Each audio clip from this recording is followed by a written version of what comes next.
صراط الذين أنعمت عليهم غير المغضوب عليهم ولا الضالين.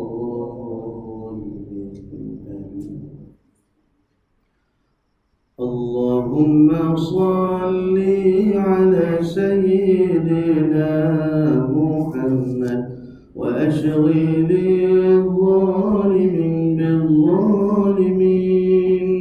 اللهم صل على سيدنا محمد وأشغل الظالمين بالظالمين وأخرجنا من بينهم سالمين. وعلى آله وصحبه أجمعين. اللهم صل على سيدنا محمد وأشغل الظالمين بالظالمين.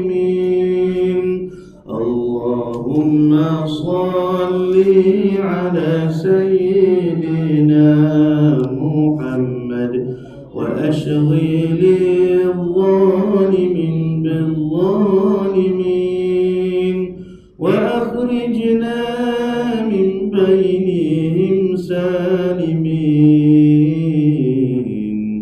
وعلى آله وصحبه أجمعين. اللهم صل على سيدنا محمد وأشغل الظالمين بالظالمين. اللهم صل على سيدنا محمد وأشغل الظالمين بالظالمين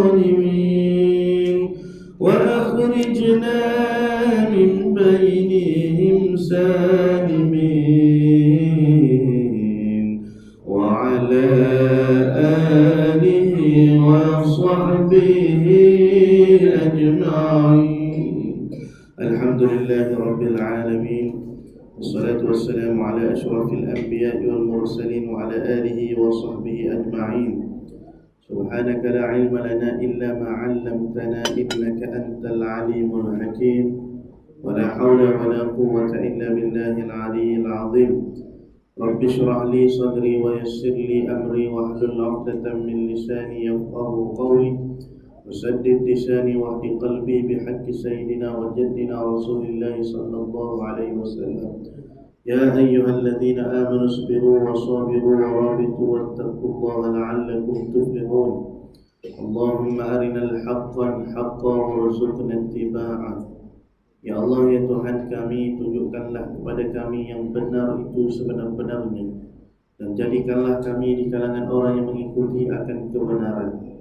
Wa arinal batila batilan warzuqna ijtinabah. Ya Allah, tunjukkanlah kepada kami yang batil, yang sesat itu sebenar-benarnya sesat, dan jauhkanlah kami daripada mengikuti akan kebatilan dan kesesatan. Rabbana iftah bainana wa baina qaumina bil haqqi wa anta khairul fatihin. Ilahi anta maqsudi wa ridhaka maqlubi, a'tini mahabbataka wa ma'rifataka ya Allah. Nawaitu ta'alluma wa ta'lima wa tazakkura wa tazkira wa naf'a wal intifa' wal ifadata wal istifadah wal hassa 'ala at-tamassuki bi kitabillah wa sunnati rasulillah wa du'a ila al-huda wa dalalati 'ala al-khair ibtigha'i wajhillah wa mardatihi wa sawabihi wa qurbihi subhanahu wa ta'ala. Para hadirin sidang jemaah muslimin muslimat, ayahanda bunda dikatakan yang dirahmati lagi diberkati oleh Allah Ta'ala sekalian. Alhamdulillah, bersyukur kita kepada Allah kerana kita masih diberi peluang, kita masih diberi kesempatan, kita masih digerakkan hati untuk melakukan ketaatan, dan kita berkumpul di dalam majlis yang mulia ini, majlis ilmu, majlis yang dinaungi oleh para malaikat, majlis yang diampunkan segala dosa-dosa kita, majlis yang diangkat darjat dan martabat kita di sisi Allah Ta'ala. Kita sambung pengajian kitab kita An-Nasaihud Diniyah wal Wasayil Imaniyah, nasihat-nasihat agama dan wasiat-wasiat keimanan li Syekhul Islam Hujjatul Imam Sayyidul Habib Abdullah bin Alawi Al-Haddad Al-Hadrami Asy-Syafi'i rahimahullahu ta'ala. Qala al-muallif rahimahullahu ta'ala wa nafa'ana bi'ulumihi fi darain amin ya rabbal alamin. Firman-Nya, yakni firman Allah Ta'ala lagi di beberapa tempat di dalam Al-Quran, yaitulah di dalam suratul Baqarah ayat 269. Apa kata Allah? A'udzu billahi minasy syaithanir rajim. Yu'til hikmata man yasha' wa man yu'tal hikmata faqad utiya khairan katsira wa ma yadhakkaru illa ulul albab. Allah Ta'ala lah yang memberikan hikmah, yakni kebijaksanaan, yaitulah ilmu yang berguna kepada sesiapa yang dikehendaki. Wa man yu'tal hikmata faqad utiya khairan katsira, dan barang sesiapa yang diberikan hikmah itu, maka sesungguhnya dia telah diberikan kebaikan yang sangat banyak, kebaikan yang sungguh banyak. Wa ma yadhakkaru illa ulul albab, dan tiada yang dapat mengambil pengajaran dan juga peringatan melainkan orang-orang yang memiliki ulul albab. Dan bab asal daripada lubun, jamak dia albab.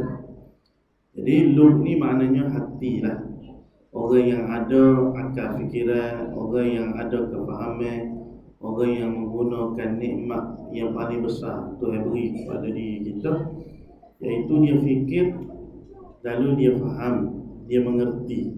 Nah, albab dipanggil. Jadi kalimah ulul albab ni dalam Quran Allah Ta'ala sebut beberapa tempat lah. Di antaranya lagi kata Allah dalam surah Ali Imran ayat 191. Apa kata Allah? A'udzu billahi minasy syaithanir rajim. Inna fi khalqis samawati wal ardi wa ikhtilafil laili wan nahar laayatin liulil albab الذين يذكرون الله قياما وقعودا وعلى جنوبهم ويتفكرون في خلق السماوات والأرض ربنا ما خلقت هذا باطلا سبحانك فقنا عذاب النار.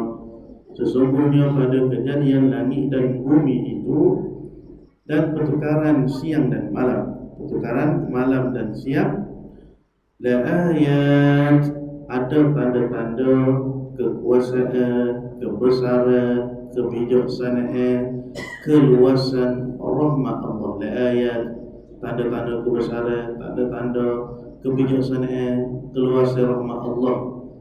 Tapi untuk siapa tu?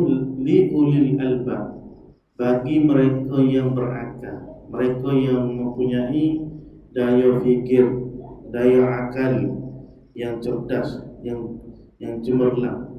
Lalu siapakah yang dimaksudkan ulul albab dalam ayat ni? Ya Allah Ta'ala kata mendapat kefahaman di hati dia. Dia tengok kejadian langit dan bumi, dia tengok pertukaran malam dan siang ni, dia nampak kebesaran Allah, dia nampak tanda keluasan rahmat Allah, dia nampak akan kebijaksanaan Allah. Iaitulah ulul albab yang Allah Ta'ala sebut, alladzina yadhkuruna Allah, mereka yang menyebut ataupun mengingat. Uzkur, sebut dengan lidah, kemudian ingat di hati. Itu makna zikir. Alladzina yadhkurun, mereka-mereka yang menyebut, yang mengingati, yang berzikir kepada Allah, sama ada qiyaman wa qu'udan, keadaan mereka tu berdiri ataupun mereka tu duduk, wa ala junubihim, ataupun semasa mereka berbaring di atas lambung mereka, berbaring mengiring. Wa yatafakkaruna fi khalqis samawati wal ardh, dan mereka pula fikir tentang kejadian langit dan bumi sambil berkata, Rabbana ma khalaqta hadza batila, wahai Tuhan kami, tidaklah engkau menjadikan sesuatu benda-benda ini dengan sia-sia, dengan batil, tidak ada apa-apa tujuan.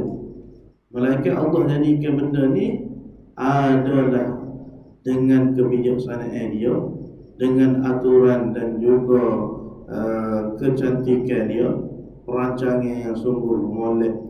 Nah, bahkan setiap yang berlaku, peredaran, kita kata langit, peredaran bumi, bulan, bintang, perkara yang berlaku setiap hari dalam kehidupan kita ni, semua ni aturan Allah, dan Allah mengatur perkara tersebut dengan penuh kebijaksanaan. Bukan dengan kejahilan, bukan dengan kebodohan, bukan dengan sia-sia. Memang cantik sungguh perancangan, aturan, hak Tuhan jadi, hak Tuhan tentukan. Kalau kita nak buat perbandingan yang mudah lah, kita faham. Mungkin ada satu orang ni, dia ni seorang programmer yang hebat, kita kata. Bila dia buat majlis dia tu nampak comel, teratur, cantik daripada awal hinggalah selesai majlis. Nampak comel. Susunan dia, susun atur dan sebagainya, nampak hebat, bijak. Nampak tenang, nampak megah, nampak apa lagi kita kata? Hebat lah. Hak tu nisbah kepada orang yang mengatur sesuatu program, sesuatu majlis, nampak hebat aturan dia, programmer dia. Hakikatnya yang memberi akal, yang mengatur itu pun Allah Ta'ala juga. Kembali kepada Allah juga. Jadi itu kita nisbah kepada manusia, namun lebih faham satu-satu perkara yang diatur oleh manusia, nampak cemerlang, nampak hebat, nampak comel, nampak tersusun, nampak rapi dan sebagainya. Begitu juga lah kalau kejadian alam ini, setiap perkara yang berlaku sebenarnya di bawah aturan Allah yang maha mengetahui dan maha bijaksana. Baik. Jadi Allah Ta'ala buat langit bumi, Allah Ta'ala buat pertukaran malam dan siang ini bukanlah suatu perkara yang sia-sia. Subhanak, maha suci engkau, fakina azaban nar, maka peliharalah kami daripada azab neraka. Kemudian dalam surah Ar-Ra'd ayat 19 hingga 24, bagaimana Allah Ta'ala menceritakan tentang golongan orang-orang yang bijaksana, orang-orang yang mempunyai akal ini. Apa kata Allah? A'udzu billahi minasyaitonir rajim.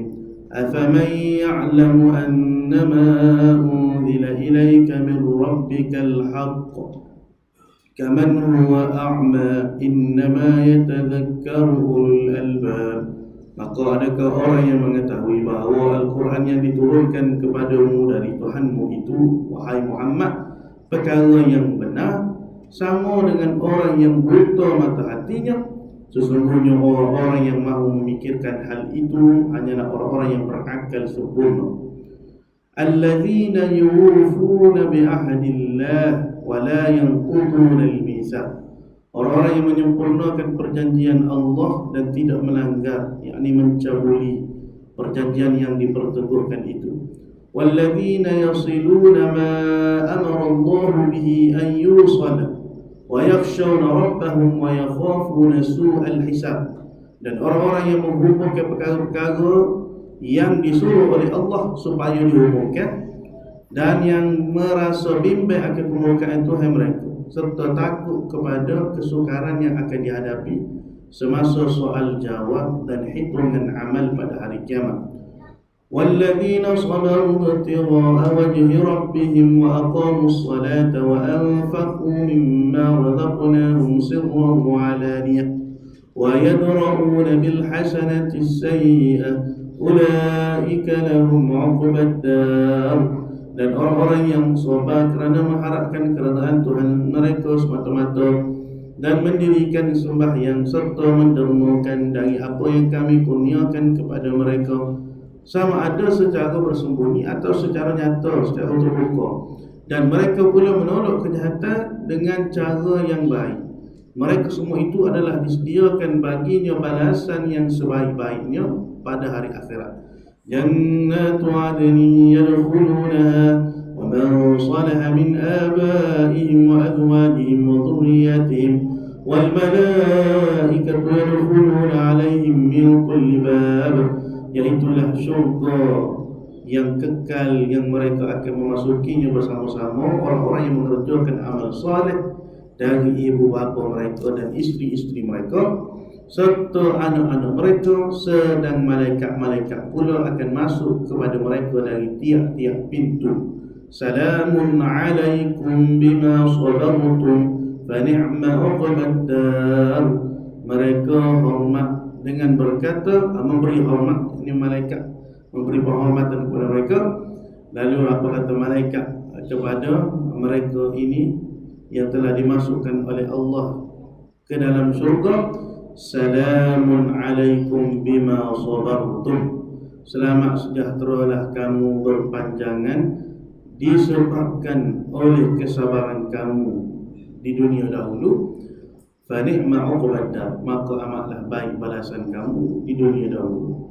Jadi dalam ayat ini Allah Ta'ala buat perbandingan kepada kita, iaitu manusia ni hanya ada dua jenis sahaja. Pertama yang beriman kepada Allah, dan yang kedua yang tidak beriman. Maka orang yang beriman itulah yang dikatakan orang yang celik akal dia, orang yang mempunyai ulul albab. Manakala orang yang tidak beriman, mereka itulah orang yang dibutulkan mata hatinya, dan golongan ini adalah golongan yang sangat rugi.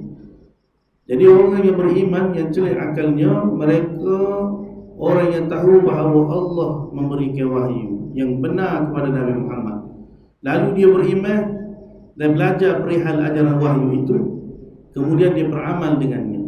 Ini kerana sekiranya yakin, perlulah beramal dan tidak boleh buat tidak tahu sahaja. Manakala orang yang buta hati mereka adalah orang yang tidak nampak dan tidak yakin terhadap kebenaran wahyu yang Allah Ta'ala sampaikan. Allah Ta'ala menyatakan dalam perbandingan ini bahawa orang yang boleh terima kebenaran hanyalah mereka yang mempunyai akal cerdik. Ayat yang menggelarkan mereka sebagai ulul albab. Sama seperti mana yang pengarang kita ni sebut. Perkataan ulul albab itu dimaksudkan dengan orang-orang yang berakal dan orang yang mengerti. Jadi ulul albab ni macam-macam lah tafsirnya kan? Sekarang pun sekolah ulul albab, kurikulum ulul albab, maknanya dia nak melahirkan satu generasi orang yang pelajar-pelajar tidak hanya memahami isi kandungan Al-Quran, tidak hanya menghafal Al-Quran, tetapi boleh mengkaji, boleh menjadi pengkaji tentang boleh jadi jenius, boleh jadi saintis tentang Quran. Kalau dinisbahkan kepada madrasah, sekolah-sekolah yang menggunakan entiti ulul albab lah, seperti Imtiaz ulul albab, MRSM ulul albab. Jadi hakikat ulul albab yang sebenar, apa yang Allah Ta'ala cerita dalam Quran, seperti mana yang kita sebut tadi lah. Orang yang benar-benar bertakwa, orang yang benar-benar beriman, orang yang punya akal, orang yang nak faham sungguh, yang mengambil pengajaran daripada setiap wahyu yang Allah Ta'ala turunkan. Itu orang yang mempunyai ulul albab, orang yang memiliki akal fikiran yang benar. Ada pun tafsiran yang lebih luas lagi, bolehlah kita nak kata orang yang mengkaji tentang Quran, orang yang mentadabbur ayat-ayat Al-Quran, orang yang dapat menggali segala khazanah Al-Quran sehingga menjadi saintis Islam yang hebat. Ya, betul juga kan? Tidaklah salah kita kata pengertian tersebut. Baik, perhatikanlah betapa Allah telah menafikan adanya akal bagi orang-orang yang tiada mengambil peringatan terhadap keterangan-keterangannya. Wa ma yazakkaru illa ulul albab. Tidaklah orang yang dapat mengambil pengajaran itu melainkan orang yang hanya mengerti, orang yang memiliki lub hati dia, sanubari dia. Nah, melalui firman-Nya yang berikut, Allah telah mengkhususkan peringatannya kepada para ahli taubah. Jadi siapa ahli taubah ni? Iaitu orang-orang yang sentiasa menyerah dan kembali kepada Allah. Taba. Tab maknanya kembali kepada Allah. Raja kepada raja'a ila Allah. Taba, taubah. Taba, taubah. Taubah ni maknanya orang yang memiliki sifat taubah di hati dia, iaitu orang yang sentiasa pertama menyerah dan kembali kepada Allah. Juga para ahli khasyah. Siapakah ahli khasyah? Orang-orang yang jiwanya sentiasa khawatir dan takut kepada Allah. Ataupun kita kata ahli khasyah ni orang yang di dalam hati dia tu gerun kepada Allah.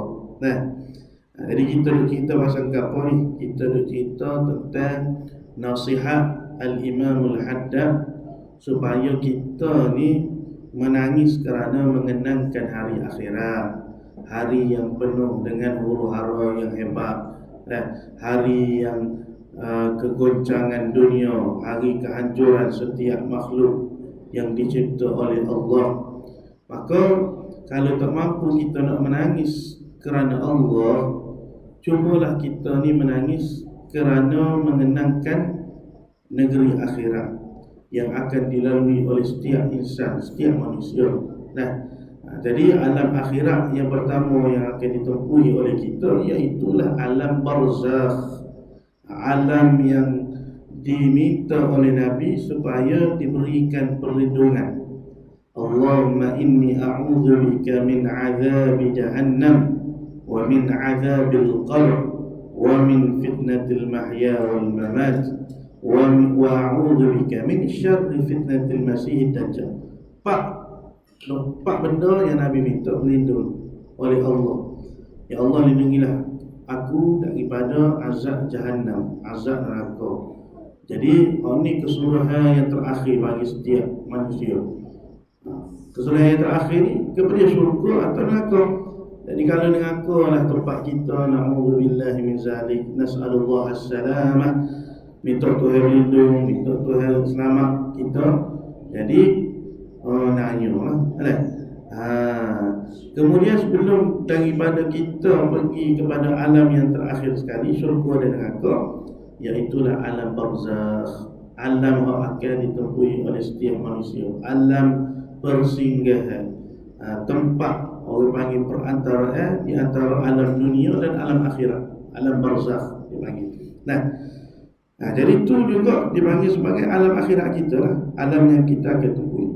Jadi orang yang memiliki akal, yang memiliki albab, lub, yang mengerti sahaja, dia akan rasa gerun dalam hati dia. Di antaranya seperti mana yang disebut oleh pengarang kitab kita ni lah, ahlul taubah yang pertama. Yang kedua adalah ahlul khasyah. Apa makna ahlul khasyah? Orang yang jiwanya sentiasa khawatir dan takut kepada Allah. Dan akhir sekali, orang yang dikatakan sebagai ulul albab ni juga, iaitulah ahlul iman, orang-orang yang mempercayai, yang beriman kepada Allah dan Rasul dengan janji-janjinya yang muluk-muluk dan ancaman-ancamannya yang sangat dahsyat.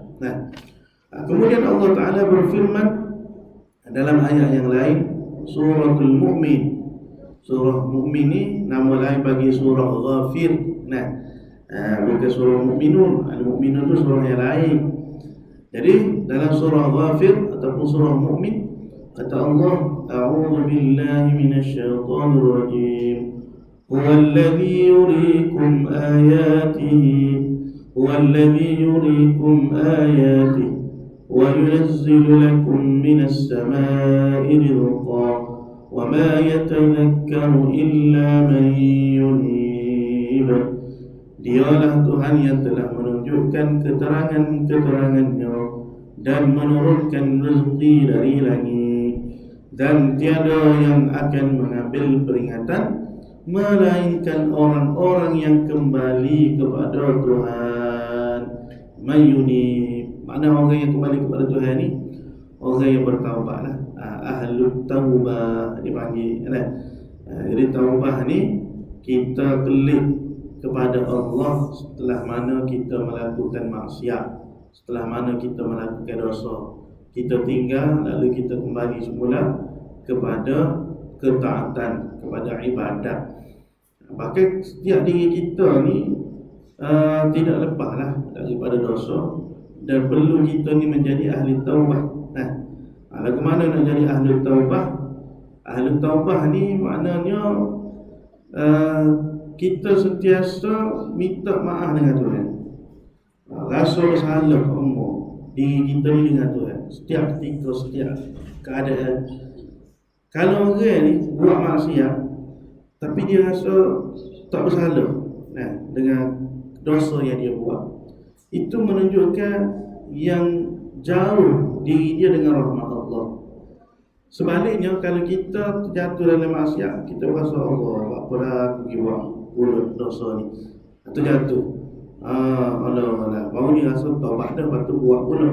Kita rasa kita bersalah dengan perbuatan yang kita buat. Tak apa, itu menunjukkan masih ada sedikit daripada kasih sayang Allah kepada diri kita. Allah nak tarik hati kita ni supaya kembali kepada dia. Mana kalau kita buat maksiat, kita rasa bersalah, kita rasa kita ni hina, kita rasa kita ni orang yang tak layak dimuliakan, ya, itu tanda kebaikan yang Allah Ta'ala nak tarik hati kita supaya kita ni jangan putus asa dengan rahmat dia. Jangan pula bila dah kita rasa begitu, Allah, aku ni orang yang hina, aku ni orang banyak maksiat, tak ada guna lah aku ni buat taat. Itu salah konsep gitu. Itu dia panggil orang yang berputus asa daripada pengampunan Allah. Jadi sejauh mana pun kita tersesat daripada melakukan kemaksiatan, kita kata tersesat daripada jalan kebenaran, bangun kemudian jatuh pula beribu kali terjatuh, maka jangan pernah sekali berhenti mendaki gunung keampunan Tuhan, mendaki gunung maghfirah Allah. Sebab itu satu hadis yang disebutkan, satu orang ditanya kepada Rasulullah SAW, wahai Rasulullah, ambo ni buat maksiat kepada Allah, ambo ni semaya, tapi bila ambo semaya, tapi ambo masih lagi melakukan dosa, melakukan maksiat kepada Allah, maka lagu mana dengan ambo? Maka apa kata Rasulullah? Sembahyang lagi, teruskanlah melakukan ibadah sembahyang, sehingga mana sembahyangmu tadi itu mampu untuk mencegah dirimu, sehingga sembahyangmu tadi itu mampu menjadi benteng buat dirimu daripada terjatuh kepada kemaksiatan, daripada jatuh kepada dosa. Maknanya di sini Rasulullah nak ajarkan kepada kita, bila kita buat taat tiba-tiba jatuh kepada maksiat, maka jangan berhenti buat ketaatan, teruskan buat ketaatan, perbaiki ketaatan yang kita buat. Mungkin ada kecacatan, mungkin ada orang panggil ketidaksempurnaan dalam ibadat kita tu yang menyebabkan Allah tidak terima, yang menyebabkan ibadah kita atau sembahyang kita tadi itu tidak menjadi cahaya untuk membentengi diri kita terjerumus, terjatuh kepada dosa dan juga maksiat. Jadi sembahyanglah lagi sehingga datang kecintaan di hati kita, datang rasa keinsafan di hati kita. Bila kita ni selalu buat baik, buat taat, sampai satu masa Allah Ta'ala akan heret hati kita. Allah Ta'ala akan buat rasa gemar di hati kita kepada perkara-perkara yang keji dan mungkar. Itu kaedah dia. Jadi bila begitu, hendaklah kita ni sentiasa duduk di maqam taubah. Duduk di maqam taubah, jadi ahli taubah. Jadi ahli taubah ni maknanya kita fikir sama, kita sentiasa muhasabah, kita sentiasa melihat akan setiap perkara-perkara lintasan-lintasan dalam hati kita ni. Dosa-dosa yang kita buat jangan berhenti daripada meminta ampun kepada Allah. Bahkan Allah Ta'ala kata dalam Quran, innallaha yuhibbut tawwabin wa yuhibbul mutatahhirin. Sesungguhnya Allah Ta'ala itu mencintai orang yang sentiasa bertaubat. Tawwabin, sentiasa dia bertaubat. Bila dia jatuh, dia kembali kepada Tuhan semula. Bila dia tersesat jalan, dia minta balik kepada Allah, dikembali kepada jalan yang benar. Baik. Jadi pembahasan tentang taubat dan sebagainya itu insya-Allah pada tajuk yang akan datang dibicarakan. Dan firman Allah Ta'ala lagi di dalam ayat Al-Quran, a'udzu billahi minasyaitonir rajim, fadzakir in nafa'atiz zikra sayazakkaru man yakhsha. Maka peringatkanlah kiranya peringatan itu berguna. Fadzakir, berikanlah peringatan. Wilah ingatan, wilah nasihat. In nafa'atiz zikra, sesungguhnya peringatan itu merupakan suatu perkara yang berguna, suatu perkara yang memberi manfaat. Sayazakkaru man yakhsha, nanti peringatan itu juga akan diterima oleh sesiapa man yakhsha, yang ada di dalam hati dia tu rasa khasyah, rasa takut kepada Allah Ta'ala. Kemudian firman Allah Ta'ala lagi, a'udzu billahi minasyaitonir rajim, wa dzakkir fa innadz dzikra tanfa'ul mu'minin. Berikanlah peringatan kerana ia, yakni peringatan itu memberi manfaat, berguna bagi orang-orang yang beriman. Allah telah melembagakan peringatan seraya memerintahkan Rasulnya supaya menyampaikan kepada manusia umumnya, manakala manfaat dari peringatan itu dikhususkan bagi hamba-hambanya dari kaum mukminin. Seruan itu menjadi hujjah dan bukti bagi mereka. Sedang terhadap kaum yang bukan mukminin, ia merupakan suatu alasan untuk menolak hujjah-hujjah mereka yang salah atau yang batil. Sebab mereka itu telah berpaling dari hak sesudah mereka mengetahui, dan mengingkari terhadapnya sesudah mereka diberi penerangan. Dan mereka juga enggan menyahut seruan Allah dan Rasulnya. Jadi ayat Quran ni tidak akan memberi apa-apa kesan kepada orang yang tidak mahu beriman kepada Allah, kerana hati mereka telah dikunci oleh Allah. Begitu juga kepada orang yang hatinya mati. Jadi orang yang bila hati dia mati ni, wilah peringatan syurga ke, wilah peringatan neraka ke, dia tak ada rasa apa-apa. Hati dia tu tidak boleh ditembusi dengan cahaya Quran tu, tak boleh, kecuali dengan izin Allah lah, ataupun kecuali dengan kehendak Allah, iaitu cerita lain lah. Cuma nak rajaknya Allah Ta'ala mengkhususkan setiap peringatan-peringatan ni kepada mereka yang beriman, mereka yang mempunyai khasyah di dalam hatinya, mereka yang sentiasa ingin bertaubat kepada Allah. Jadi tiga ciri ini, ahlul taubah, man yurid, ataupun ahlul khasyah, man yakhsha, dan juga orang yang ada iman di hati dia ni, maka setiap ayat-ayat yang dibacakan kepada mereka akan memberi kesan, akan menjadikan hati mereka bertambah iman kepada Allah, akan menjinakkan lagi hati mereka, dan akan menyebabkan mereka ni berfikir mengambil pengajaran daripada apa yang Allah Ta'ala sampaikan. Firman Allah Ta'ala dalam ayat yang lain, surah Fussilat ayat yang kelima, kata Allah, A'udzu billahi minasyaitonir rajim, wa qalu qulubuna fi akinnatin mimma tad'una ilayhi wa fi adhanina wa min bainina wa bainika hijab fa'mal innana 'amilun.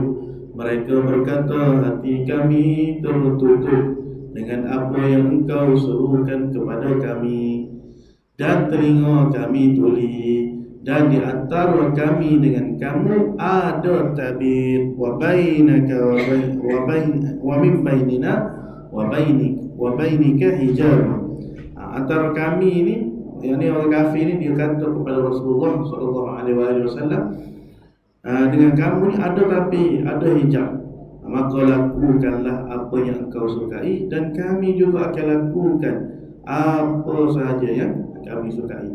Bahkan kalau kita tengoklah sedikit sebanyak tentang sirah, tentang sejarah ahlul kitab, keturunan daripada Bani Israel, keturunan Nabi Yaqub alaihissalam. Kita seperti mana kita tahulah, Nabi Ibrahim ni dia ada dua orang anak. Pertama Nabi Ismail dan juga Nabi Ishaq. Nabi Ismail inilah susul galurnya Nabi kita Muhammad SAW, susul galurnya keturunan ataupun bangsa Arab. Manakala Nabi Ishaq adalah susul galurnya keturunan Bani Israel. Daripada Ishaq lahirnya Yaqub, daripada Yaqub itu lahirnya beratus-ratus Nabi. Daripada Nabi Yaqub lahirnya Nabi Yusuf, lahirnya Nabi Daud, Nabi Sulaiman, Nabi Musa, Nabi Isa. Ramailah lahir daripada keturunan Bani Israel. Jadi orang yang paling keras kepala, yang paling banyak mengingkari para anbiya dan juga Allah Ta'ala adalah di kalangan pengikut-pengikut Bani Israel. Sehingga hari ini mereka itu bukan tidak mengetahui tentang kebenaran Islam, mereka itu bukan tidak mengetahui apa yang akan berlaku di akhir zaman. Bahkan mereka itu lebih lagi melakukan kajian terhadap kita sendiri Quran. Cuma kerahnya hati mereka, gerahnya hati mereka, dan mereka ni nak mencabar Allah Ta'ala sendiri, mencabar agama Islam kita sendiri, agama Nabi Muhammad sallallahu alaihi wasallam ini. Mereka sentiasa melakukan kejahatan demi kejahatan, kezaliman demi kezaliman, pembunuhan demi pembunuhan, kerana sifat kesombongan yang ada dalam hati mereka. Kemudian firman Allah Ta'ala lagi, wa aqsamu billahi jahda aymanihim la in ja'ahum nazirun la yaqulunna ahda min ihdal umam falamma ja'ahum nazirun ma zadahum illa nufura.